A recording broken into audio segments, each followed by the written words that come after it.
प्रदेश कांग्रेस मुख्य प्रवक्ता प्रेम कौशल ने पत्रकार वार्ता के दौरान विपक्ष पर जमकर निशाना साधा है। हमीरपुर के सर्किट हाउस में आयोजित पत्रकार वार्ता के दौरान प्रेम कौशल ने कहा कि भाजपा ने आपदा के दौर में जमकर राजनीति की है और लोगों को मदद की दरकार थी, लेकिन उस दौरान भाजपा की पॉलिसी रही है कि जिससे नायक बनने के प्रयास में खलनायक बनकर सामने आए हैं। कौशल ने कहा कि विधानसभा सत्र के दौरान भी भाजपा का चेहरा सबके सामने बेनकाब हुआ है, क्योंकि सरकार के आपदा राहत के लिए बनाए गए संकल्प पत्र का समर्थन न करके भाजपा पूरी तरह से बैकफुट पर चली गई है। केंद्रीय मंत्री अनुराग सिंह ठाकुर के बयानों पर प्रेम कौशल ने जवाब देते हुए कहा कि बतौर मंत्री हिमाचल प्रदेश के लिए अनुराग ठाकुर ने क्या मदद की है। उन्होंने कहा कि अनुराग ठाकुर केवल मात्र हिमाचल में राजनीति करने के लिए ही आते हैं। उन्होंने कहा कि पिछले कल शिमला में 600 लोगों को नियुक्ति पत्र बांटे हैं, तो बताया जाए कि रोजगार देने के लिए क्या योगदान रहा है, क्योंकि अपनी योग्यता के बलबूते पर युवाओं को नौकरी लगी है। उन्होंने कहा कि भाजपा ड्रामा करके चुने हुए लोगों को शिमला बुलाकर नियुक्ति पत्र बांटकर कैसा एहसान जताने का काम कर रही है। कौशल ने पूछा कि अनुराग ठाकुर बताए कि चुनाव के समय में किए गए वायदों का हिसाब दें, न केवल प्रदेश सरकार के कामों का हिसाब मांगें। गत दिवस शिमला में बीजेपी के प्रदर्शन पर प्रेम कौशल ने कहा कि भाजपा के प्रदर्शन में मुश्किल से 1500 ही लोग पहुंचे, जिससे साबित हुआ है कि यह आंदोलन जनहित के मुद्दे को लेकर नहीं थी। तभी लोगों ने अपनी कम भागीदारी इसमें सुनिश्चित की है और इनका ये प्रदर्शन पूरी तरह से असफल सिद्ध हुआ है। भारतीय जनता पार्टी ने ये जो हिमाचल प्रदेश में त्रासदी हुई, इस त्रासदी का जो दौर रहा, जब लोग बिलख रहे थे, तड़प रहे थे, बेघर हो गए थे, हर किसी से जब मदद की दरकार और उम्मीद प्रदेश के लोग कर रहे थे जो प्रभावित थे, उस दौर में जो आचरण भारतीय जनता पार्टी का रहा और जिस तरीके की पॉलिसी के ऊपर भारतीय जनता पार्टी चली, उसमें इन्होंने इस तरीके से काम किया, इस तरीके की बयानबाजी रोज़ करने की जो थी, इन्होंने एक रूटीन बनाया, जिससे ये नायक बनने के प्रयास में अभी जो विधानसभा का सत्र हुआ, उस सत्र में जो कुछ भारतीय जनता पार्टी की सोच और इनकी जो कार्यक्रम है वो बेनकाब हुआ। जैसे संकल्प पत्र हमारी हिमाचल गवर्नमेंट लेके आई, आपदा के दृष्टिगत केंद्र से 1200 करोड़ की जो है वो राहत राशि मिले, राष्ट्रीय आपदा घोषित हो, उसको लेके जो संकल्प पत्र विधानसभा में हमारी गवर्नमेंट लेके आई, उस संकल्प पत्र का समर्थन ना करके भारतीय जनता पार्टी पूरी तरह से हिमाचल प्रदेश के अंदर बेनकाब हुई है, बैकफुट पे गई है। इसलिए मैंने कहा कि नायक बनने के चक्कर में भारतीय जनता पार्टी के नेता खलनायक बन गए हैं।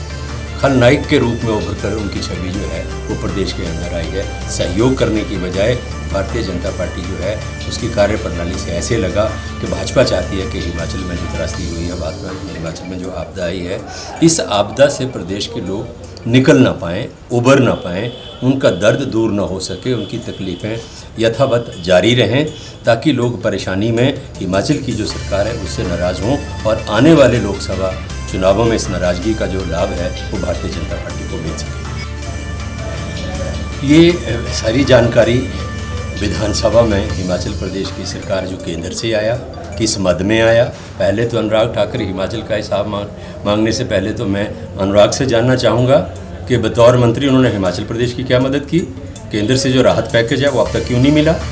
और हिमाचल प्रदेश की जो आपदा है उसको राष्ट्रीय आपदा घोषित कराने का उन्होंने प्रयास क्यों नहीं किया। अनुराग ठाकुर हिमाचल प्रदेश में राजनीति करने के लिए आते हैं, उनका एक लक्ष्य रहता है कि कांग्रेस पार्टी की जो सरकार है और कांग्रेस पार्टी का जो नेतृत्व है, चाहे प्रदेश का है चाहे केंद्र का है, उनको निशाना बनाओ, और इसी से उनकी राजनीति की दुकान जो है मैं समझता हूँ वो चलती है। मैं जानना चाहता हूँ, अनुराग ठाकुर ने कल हिमाचल प्रदेश में शिमला में 600 लोगों को नियुक्ति पत्र बांटे और मैं उनका बाइट सुन रहा था, उसमें उन्होंने कहा कि ये डाकखाने में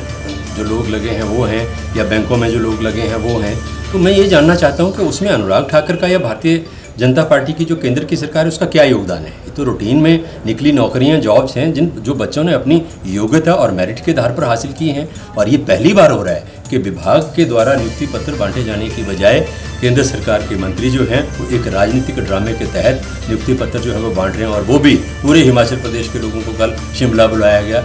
जिनकी नियुक्तियाँ हुई थी, जो सिलेक्शन हुई थी। तो ये कौन सा कैसा ड्रामा है कि नियुक्ति पत्र तो विभागों की तरफ से घर को आते हैं जो सिलेक्ट होते हैं उन लोगों को, तो आप एक जगह भेड़ों की तरह जो है लोगों को इकट्ठा करके उनको नियुक्ति पत्र बांट के क्या साबित करना चाहते हैं कि आपने उनके ऊपर एहसान किया है। तो ये सरकार और अनुराग ठाकुर की सोच में समझता हूँ प्रदेश हित में नहीं है। वो इस चीज़ का हिसाब दें कि उन्होंने बतौर केंद्रीय मंत्री, बतौर सांसद हमीरपुर के जो उन्होंने यहाँ के लोगों से वादे किए थे, चाहे वो रेल लाने का वादा था, चाहे दूसरे और कई तरह के स्वप्न जो हैं वो शुरू से दिखाते आ रहे हैं। और इन सपनों के आधार पर सपने दिखा के वो 3 या 4 बार यहाँ के सांसद बन चुके हैं। अब उनका हिसाब दें, हमारा हिसाब ना मांगे। हमने इस आपदा में हिमाचल प्रदेश के लोगों को, मुख्यमंत्री ने बहुत एक मानवीय दृष्टिकोण के साथ काम करते हुए हर किसी के दुख को और आंसुओं को पहुँचने का काम किया है। लेकिन भारतीय जनता पार्टी ने सिर्फ इस पूरे घटनाक्रम में राजनीति हिमाचल प्रदेश में की है। इनका जो लक्ष्य था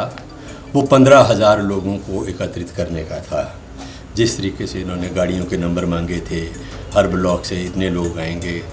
चंबा से 50 लोग पर कॉन्स्टिट्यूंसी थे, कांगड़ा से 100 लोग थे, तो इसका टोटल मिला के अगर आंकड़ा जोड़ें तो 15,000 लोग और मुश्किल से 1500 लोग पहुँचे। और भाजपा का जो ये आंदोलन था इसकी असलियत ये है कि मैंने कहा जिस तरीके से इस विधानसभा सत्र में भारतीय जनता पार्टी का वो चेहरा उजागर हुआ जिसमें ये स्पष्ट हुआ कि भाजपा को हिमाचल और हिमाचल के लोगों की चिंता नहीं है।